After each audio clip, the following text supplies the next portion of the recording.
the game, 'cause see the boxing voice. Welcome back, gang, for the first time and hopefully many more to come. Don't forget to subscribe to the YouTube channel and click on the notifications right here, this little bell, so you can get those emails every time we go live.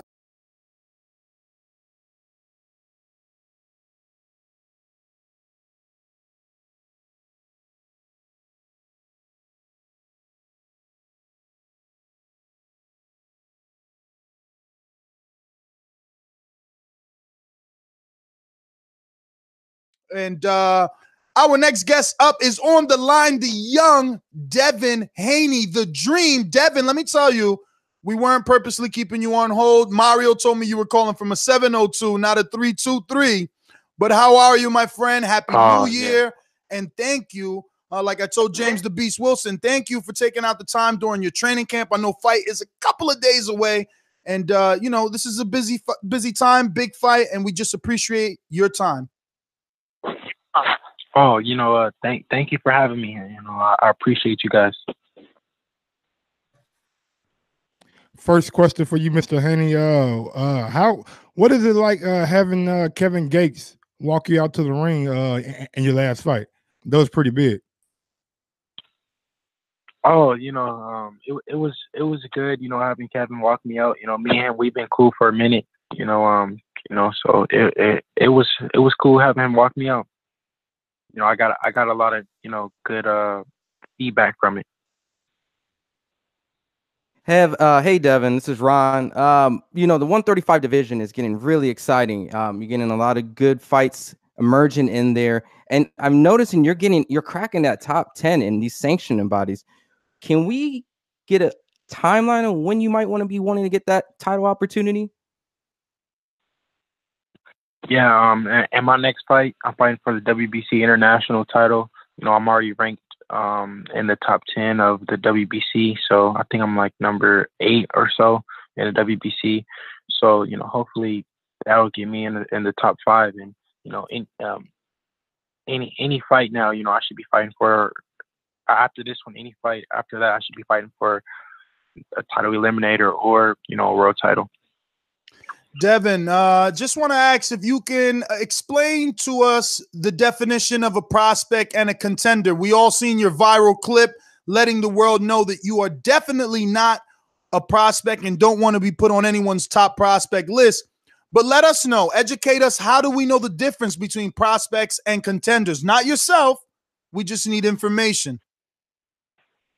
Yeah, you know, a prospect, you know, is someone who's coming up, you know, who is, you know, making their way up. You know, a contender is someone who's already there and who's, you know, who can compete at the top level. Does it take a fight, a specific fight or person on your resume to make you a contender, or is it just based off skill? We see some experts say, oh no, Terrence Crawford passes the eye test. Devin Haney passes the eye test. Is passing the eye test make you a contender, or is it the fighter that you beat? I mean, that's just everyone's opinion, really, to be honest. But for me, as far as, you know, me being ranked in the top 10 of 3 different sanctioning bodies, you know, that proves that I am a contender, you know, now. You and Teofimo Lopez recently had like some words exchange going back and forth. How and why did that animosity come about? There's no animosity, but, you know, at first, you know, when he was talking about, when he was bringing my name up, he was saying that he got the best of me in sparring and I quit and all this old crazy stuff, which never happened. And it was unbelievable that he would be saying that, you know, because that was totally not the case. And when I asked him about it in person, I asked him, well, my dad asked him, he said, like, where did that come from? Why would you say that? And he said, well, he was just trying to build the fight up. And, you know, we understood that, you know, he was trying to build a fight. He was trying to get his name out there. But then, you know, he just took it left and just started adding more and more and more to the lie. You know, he just started making it more juicier, as I could say. And then that's when I just, you know, I had to step in and, you know, tell the world the truth. Do you ever find it frustrating when people use your name to try to like build their persona or their what's the word I'm looking for? Their profile. Yeah, I mean, I try not to let it get to me because I know that comes with the territory. I know that's, people want to make a name out of me, off of me. But when you tell them lies, that's just something just totally different. Hey, Devin. On the whole Teofimo Lopez, you and Mason Menard both fought. I mean, my bad. You and Lopez have fought Mason Menard, and totally two different styles. And I would like to go back when it was like Shane Mosley and Floyd Mayweather, where people will try to compare those two. Often not. Sometimes the fan-friendly knockouts would get people excited, but there was always that sweet science, and that's what you did for multiple rounds. Can you just tell us what you did with Mason Menard that you can't be compared with what Teofimo Lopez did with Mason Menard, and why your win is better in a way? If you look at the history of boxing, all the great fighters were boxers. They hit and not get hit. Of course, it was a few as far as heavyweights that was just knockout artists, because heavyweights are a total different story. But if you look at the great Sugar Ray Leonard, Sugar Ray Robinson, most of the greats, Muhammad Ali, they were true boxers, and that's what I am. I am a true boxer. Of course, the fans, they want to see knockouts, and that's part of boxing. But the guys who really took over the sport, Floyd Mayweather, true boxers, and that's what my style is. I am a true boxer. Devin, who's your, should I say, Sugar Shane Mosley to Floyd Mayweather? Like, who's that fighter gonna be 5 years from now?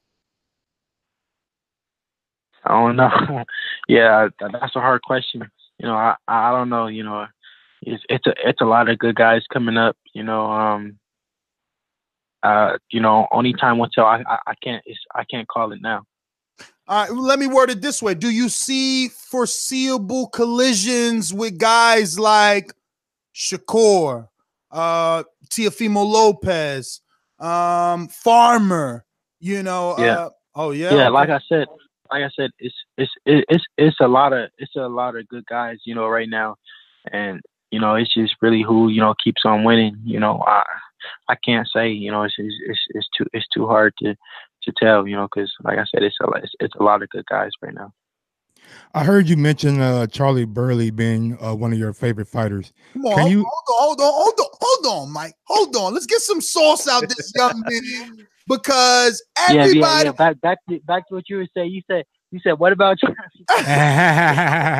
We want some he sauce. good already. He good already. We want some sauce, because everybody know 130, 135 right now. Tank's that dude. Nobody got more followers than Tank. Nobody really knows. No more people. I mean, he's the most popular. I think Ryan got Tank beat a little bit in the follower situation right now. I mean, come on, Haney. That's true. That's true. You gonna tell me you don't be questioning them followers? You gonna tell me you don't question where Ryan Garcia came out of nowhere with all them followers? Yeah, you right about that. You know what I'm saying? Like, look, we all boxing people. We know. Like, I thought knew. I was the only one. I was the only one. No, you definitely. You're definitely not the only one, because when you was in Mexico, we knew, because we knew who you were. Like, when you was in Mexico, where was Ryan Garcia at? Yeah, Ryan Garcia, he barely had any followers around that time, and then he just came out of nowhere with like crazy followers out of nowhere. But what I was leading to is right when he signed with Golden Boys, when he started like all those followers. What I was leading to is, I think Tank is that pay-per-view guy. I mean, he's gonna get this Mares fight. That's gonna give him the Mexican fan base and the look for people to either love him or hate him. And like he said on his Twitter, by 2019 or 20, he's pushing for pay-per-view. Now, Devin Haney, this is who that's how you, no different than Floyd and Oscar, or should I say Zab and, Floyd. Like, you go for those type of fights. Do you think that Gervonta could be that dude versus you, obviously? Yeah, Tank, he has a lot of skill. He has star power. And he's a good fighter. Of course, he could definitely be that dude. He hasn't everybody he's been in there with. He's basically blew them out basically. So, of course, he can be a superstar, a pay-per-view star in sport of boxing. I've seen a video with Floyd Mayweather Sr. and said you and Tank sparred, and you pretty much got the better of him. Is that accurate? Yeah. I don't get paid for sparring. I don't get, no cloud off sparring. It was just sparring. That's all it was. We helped each other, and it was good work. All right, I mean, but there's a video with everybody saying Devin Haney beat somebody in sparring or got the better of someone in sparring. Like, we all can agree you're known for that, right? Yeah. Are you trying? Are you trying to change a lot of gym wars? Yeah. Are you trying to change that? Being known as the guy that gives and I wouldn't say change that, but I let the people talk about what I did in sparring. I'm not here to brag on what I did in sparring. I let the people who was there and saw it, they can brag on it. Me, I'll brag on what I do in my fights. All right, something I want to hear you brag on. Look, I'm running away with this interview. My co-host probably gonna be like, "Yo, Ness, you always saying 1 for 1, but you doing a million." Because I want to know how Devin Haney, 19, got Black China. Come on, man. I watch Love and Hip Hop. I used to watch the Kardashians. Bruh, how you did that?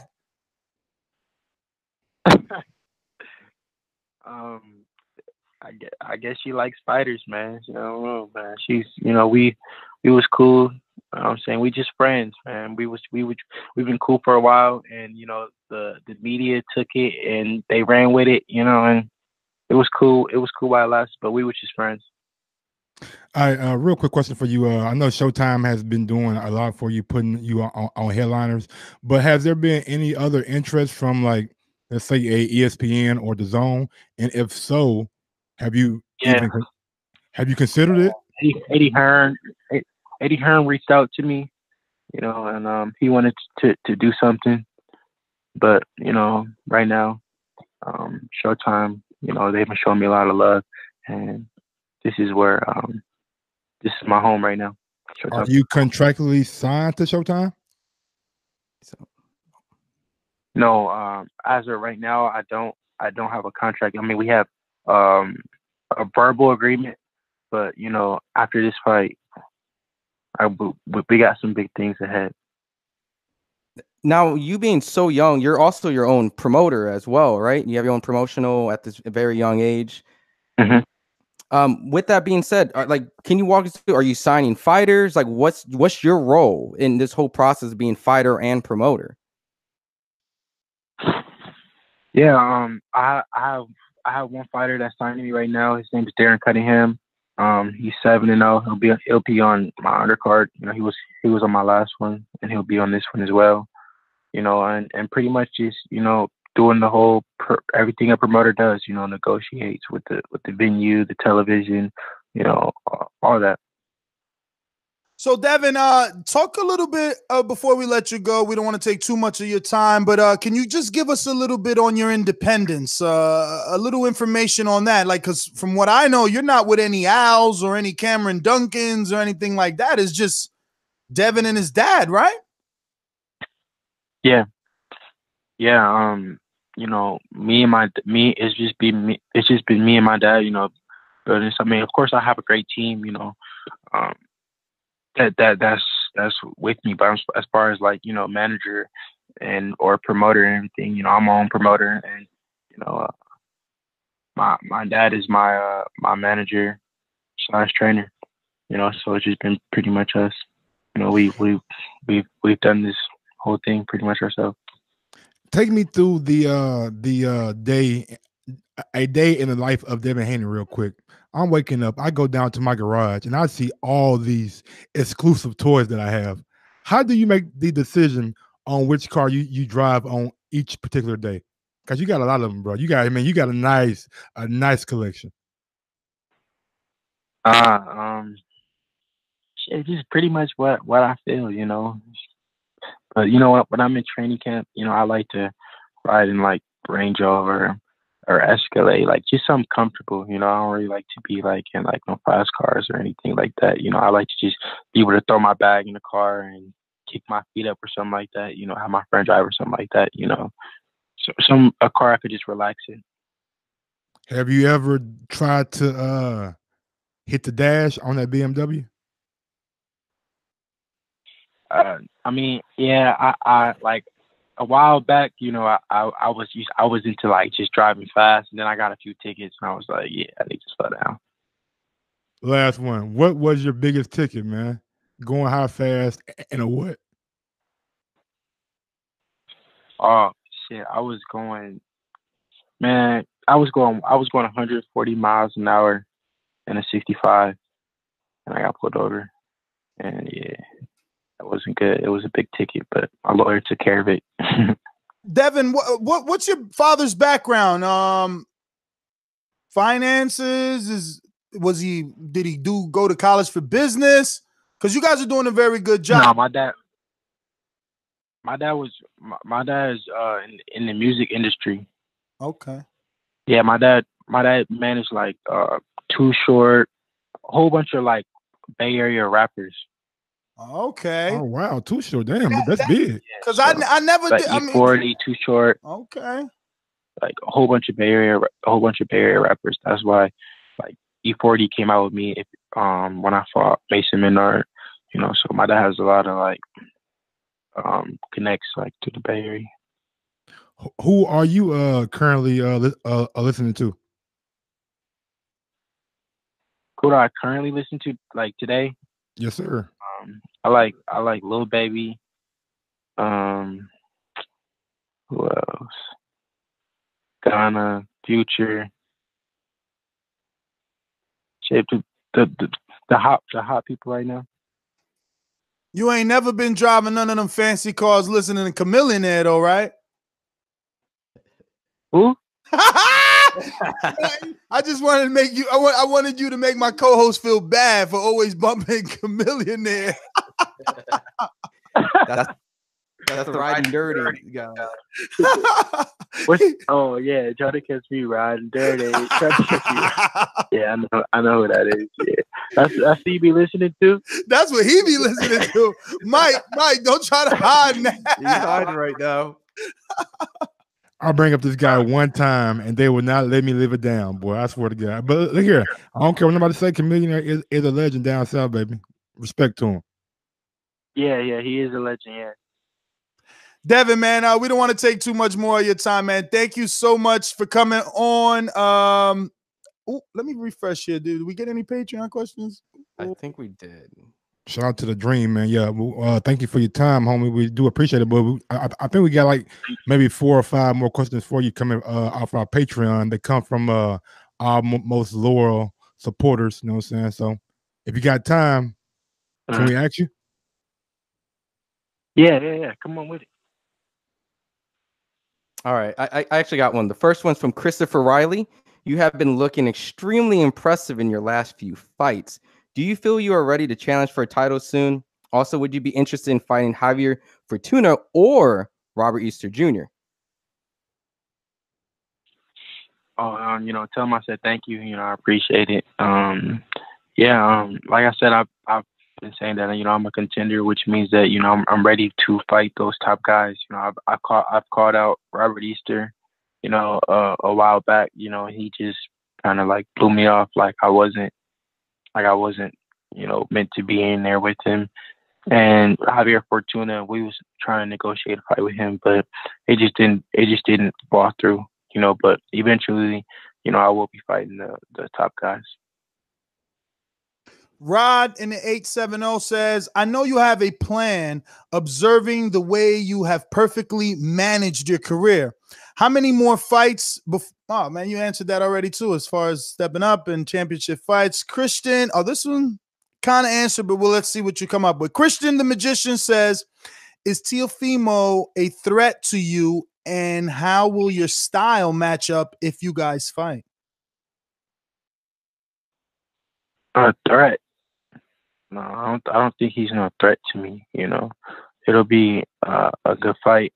Like I said, we've sparred before. And it was fairly easy for me. He was getting frustrated because he throws a lot of wide punches and he couldn't hit me. So eventually that fight will happen. Hopefully. But I'm willing to. I would take that fight. Today. Beautiful. James Benitez says, when you were 16, you decided to start your pro career in Mexico. Why not Canada or London, where I don't think there is an age limit? Well, just Mexico was more like, closer to me, and it just was, there. It was when I decided I was gonna go pro, like it was kind of like fast, like it was like right when they changed the age on Olympics, so I really didn't give it much thought. I was upset about the Olympics, so I just said, you know what, like Mexico is convenient. Mexico is right here. I'm gonna just go to Mexico. Marcus in the DC area says, Devin, congrats so far on your success in boxing. I know you want to be the best and you have followed some of Floyd's blueprint. I see less known fighters on Showbox and other platforms that seem to be more accessible to see on TV. Seems it's hard to watch you. Is this part of your team's plan or is it network backlash? He know what happened. That's all I know. He know what happened, and a lot of other people know what happened. So was it not two-way action? Was it not competitive in that sparring session? They know me from I mean, he's definitely, he's a good fighter. You know what I'm saying? So of course, it's going to be good work. But so at the end of the day, I got the best of him. In 2019, it was clear enough, and it was doghouse work. And it was fight to whoever quit. And hopefully headline. No, I didn't quit. Really? So it was one of those doghouse sparring sessions? People haven't told me that. Okay. It was in front of Floyd and AB. I haven't been. Okay, and so now he kind of joins the list with Robert Easter as these top pros that you've already called out. So, but I didn't really. It's not about I didn't call him out. You know what I'm saying? Because he don't got a belt. At the end of the day, he's not disciplined enough. He's not disciplined enough to make weight, and you know what I'm saying, be professional about this. And he hasn't made weight, so it's not even about me calling him out. I haven't called him out. First of all, we're not even the same weight. He fights 130, I fight 135. Robert Easter's world champion, and that's why I said I called him out. And that's what a lot of people was getting confused that I was just going at Robert Easter. Oh, I don't like him. 5'9", I feel like I got the height, so yeah, probably at 154, 160 at the biggest. Brandon Maurice says, shout out to the Godfather, Chooch. Oh, Godfather. Church, man. I'm sorry, Devin. This guy's old. He's older. He's not. He ain't putting no man. He's not in the lingo right now. So shout out to the Godfather, Church. Hey, yeah. How did you get the hype man to like go everywhere with you like that, bro? Because he's in all the videos. Like he's talking, he's motivating you, like he's doing everything. He's been working with me since I was 9 years old. Like he's literally been like that, been the same exact way since I was 9 years old. So just people are just starting to know me more, so they're starting to pay attention to him more. But he's literally been with me since I was 9. New Orleans NO says, will you? Nope, you answered that already, NO. Let's see. And you answered Alex Lemon's question partially. He wants to know, to be clear, you're not signed with any promoter. If not, there must have been some nice offers for you, right? You're going the Mikey Garcia route, not signing to anyone. I guess that was just a statement. Oh yeah, it's been some crazy offers I've gotten, but yeah, right now, I'm just focusing on building my company, and maybe one day, I'm not saying that, I won't never work with anybody, because you never know. We never know what the future holds. I might end up working with somebody eventually, but right now I'm just building, my own promotion. Don't say no names, no promoters. What was the biggest offer that you received? It's not saying any names. I don't even want to say it, to be honest. I'm not gonna say, but I done got some pretty big offers. So my listeners are playing me out. Javier is saying, since he was cool with Black China, is he cool with the YBN boys? And he says to me, Ness, you ain't you ain't gonna understand this question. Yeah, tell me, I don't got no problem with those YBN guys. You know, they make good music, and I would never be even with a guy over a female, anyways. Cool. Well, that is everything, Devin, man. Don't want to take any more of your time, man. You've been great. Can't wait to get you back after your win for the victory lap, man. We're going to continue to follow your career, and we're expecting and can't wait for big things in 2019. Give out that social media so anybody not following you can do so. Instagram, Twitter, Real Devin Haney, Facebook, Devin Haney. You know, I just want to say, everyone keep supporting me. Thank you guys for having me on the show, and tune in January 11th. Thank you for your time, sir, man. Good luck on January 11th. Thank you, brother. Good luck. Thank you. The man. There you have. What is up, TBV family? Yes, YouTube has been cutting funding to their channels as of late, and with net neutrality going through its process, the internet is changing. If you want to keep your favorite channel intact, coming up with tons of content, and plus get hours and hours of extra content, head over to patreon.com/ThaBoxingVoice to become a member of the TBV family and help support the channel. Peace.